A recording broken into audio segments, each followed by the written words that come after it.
Hey guys, today we are going to be doing our I'm So Lucky writing. As you can see, Mrs. Hagen's been busy already coloring hers in. So I definitely would like you to shade with a colored pencil or a crayon. I don't want you to cover up the letters, but just shade. And sometimes when I'm telling you to color, I'm actually looking at how you're coloring, okay? So I don't want you to not color it. Otherwise I have to send it back to you. So shade them lightly, make it look nice.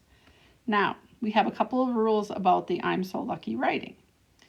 We have 3 different areas, and so we're going to talk. The first one is sentence that you write is going to have something to do with your home or your family. Okay, so we're going to just write home over here on the side. Okay, the next one is going to have to do with school. Okay, whatever sentence you write is going to have I'm so lucky. Okay, and then it has to do with school. And the last one is just you. Okay, so you can put whatever you want there.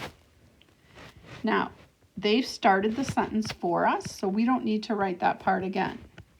So I'm going to say, I'm so lucky, and probably my next sentence is going to be because. If you have a longer sentence, you're going to want to go up here to the first line. Okay? I'm so lucky, and then you might want to start with because that would be a good next sentence, but you might want to start with something else, however your sentence is going to go. Okay, so you decide. If you're going to write longer ones, then you're going to want to use that line up above as well. Okay, tell me something why you're lucky. I'm excited to read them.